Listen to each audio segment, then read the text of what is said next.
Hi there, I'm Andrea Koppel, and it's time for coffee, the podcast where you get to hear firsthand what the jobs and careers that interest you the most are really like. Hey there, Java junkies. Welcome to another K-Cup mini episode of Time for Coffee. By the way, K-Cups come in 3 sizes, single, double, and triple shots, or roughly 1 minute, 5 minutes, or 10 minutes in length. So if you don't have time to throw back an entire caffeinated career conversation, these K-Cup mini episodes of T4C can give you a quick caffeinated fix, whether you're on the go or you only have a few minutes to binge. So grab your mug and take a chug, because it's time for a caffeinated career double shot K-Cup with my guest, Elisabeth Rodgers.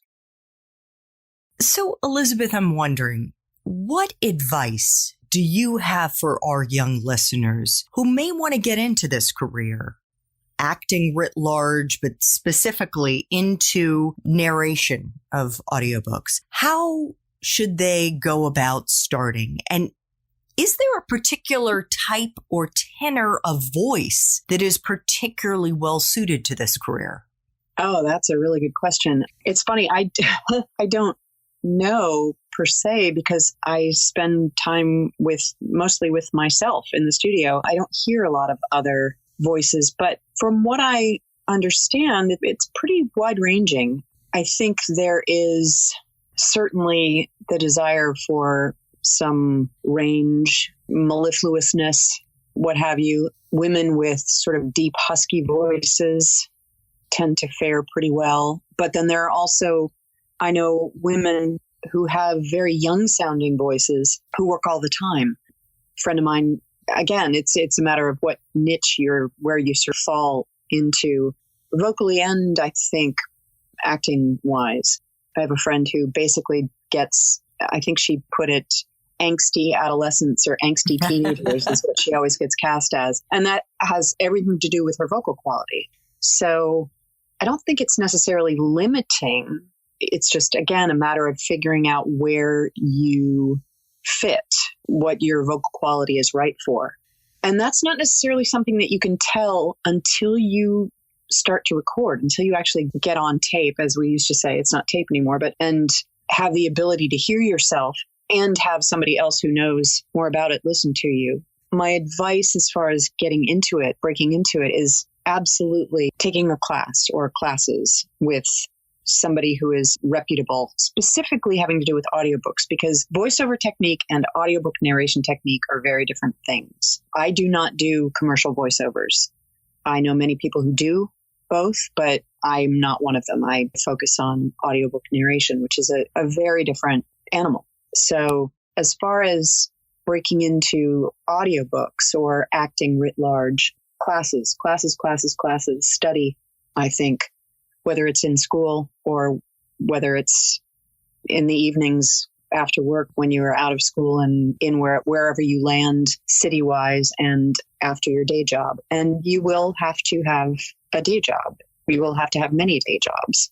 Certainly it happens that people break out, they get cast immediately in something big, and then, their career is off and running. But that is a very rare occurrence. Most people who are working actors are what I call journeyman actors, are plodding along one step in front of the other, taking the next job, doing the next audition, sending out the next email, asking to be seen for something, or reminding a casting director that you exist, or asking for a chance, selling yourself, promoting yourself. That's the bulk of the work.